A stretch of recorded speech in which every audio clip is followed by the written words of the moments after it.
I'm going to break down the creation of a comic book page from script to storyboard thumbnail layout to a finished color page, covering both technique and theory. Hey, Walter here, doing what I can to make comics easier because it shouldn't be overwhelming or daunting to tell your story. I make videos about making comics, so if you're into that, make sure you hit that subscribe button.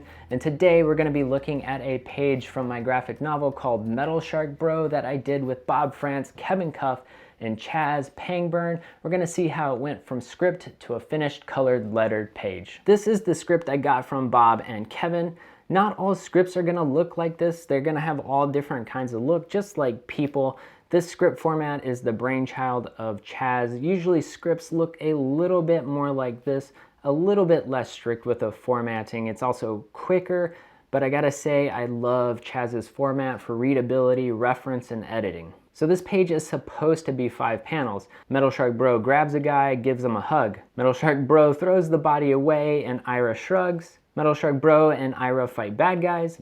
Metal Shark Bro takes 2 axes off of the corpse. Metal Shark Bro holds the axes and looks sad. So this is what my thumbnails look like for that page. And I actually do my thumbnails like this, an entire episode on a single canvas, so I can see how the layouts look like next to each other and if I'm varying the panels or the layouts enough across that entire issue. This also means I read the entire script, so I have a better understanding of what's important, what's not important, where we're going, where we're coming from, and this is going to help inform what I need or don't need to draw for that particular page. Note that I draw placeholders for the lettering in my thumbnails so that I know that I'm leaving enough room for the lettering. These balloons aren't really exact measurements, I'm just kind of guessing on how big they will be. I know some creators who will actually letter during their thumbnailing phase if they have enough room because they just want to be sure. I've actually started doing that for my newest project, but that's just because I want to make it easier for my editor and allow editing of the script and the thumbs to occur simultaneously,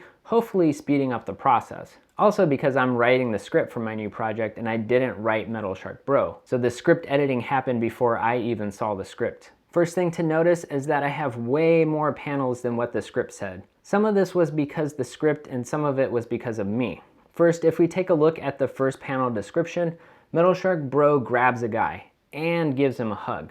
That's 2 moments. Bob and Kevin are really trying to compress time and doing a condensed form of storytelling. And what I mean by that is they're trying to jam a lot into a little amount of space. But the grab isn't really that important, it's the hug that's exciting. And I think the reader would understand that Metal Shark Bro grabbed a random demon from the horde of demons that are running around him. But I felt like I really needed to show that grab in the addition to the hug, just because that's how my storytelling method works. And this is just purely from experience and gut decision. There's nothing to say that adding the panel was the right choice versus an unneeded choice. Also, the demon's eyes are supposed to bulge in that same panel. You can see that I decompressed time again. I turned that 1 panel into 3 panels. But I did keep that entire sequence in the top row of that page, so it can be experienced in one left to right path. Also notice the size of the panels. Like I said earlier, that hug and the eyes popping is the most important part of the panel.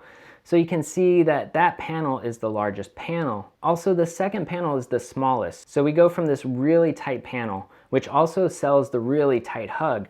And then when the demon explodes, the panel also explodes in size compared to panel 2. And so the smallness of panel 2 makes the panel 3 one feel even bigger. Then you can see in the next panel, I don't have Ira shrug or Metal Shark Bro throwing the body away because the body no longer exists. I also thought it would be more fun for Ira to blast a dude in the panel, give it a little energy, give it a little more action. But notice in this panel, and it's very subtle, but MSB rips a sign out of the ground, and that's because he's going to use it in the next panel. So this is similar to the first panel. The reader can assume that MSB grabbed the sign off the street. It makes sense, there's going to be a street sign on the street. But I took that little moment in that panel just to take it upon myself to set up the next panel. That's something you should think about when you're doing your paneling, your storyboarding. Does the transition from one panel to the next panel, from one page to the next page, help the reader along?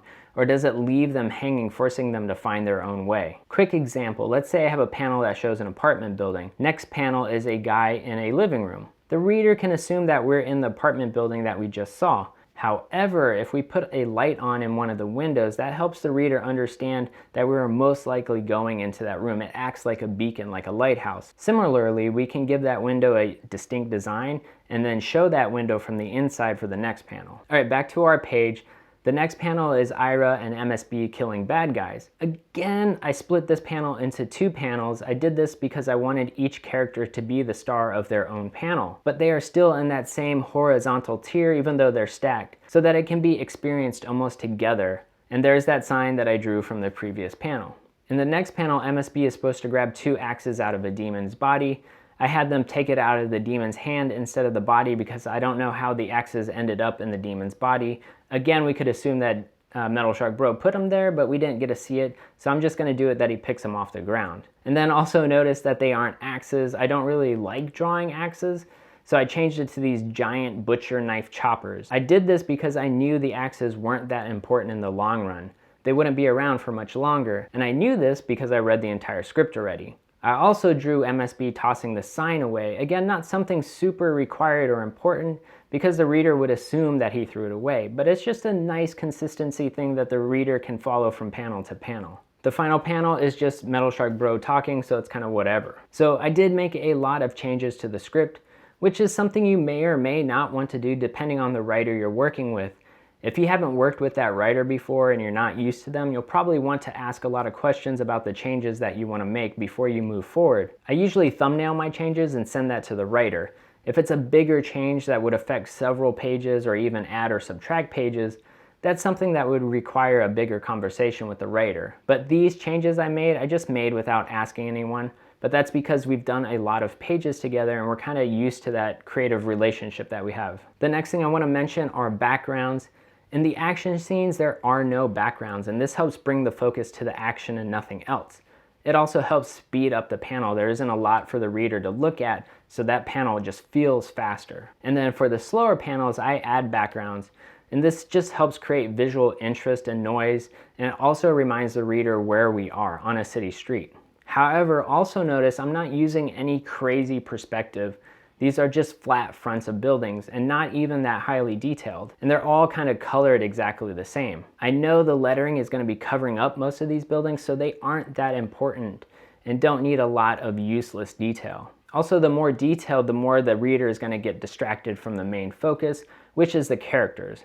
Notice the coloring, the background is much darker than our characters, which helps the characters pop off the background. Speaking of colors, notice most of the page is purple and red, except for the action scenes, which kind of explode with their own distinct color.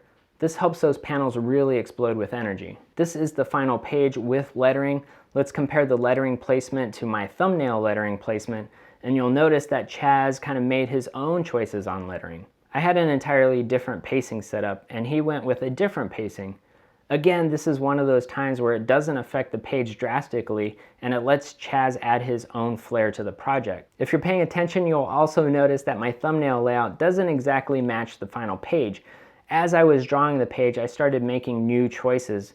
The process of making the page doesn't stop at the script.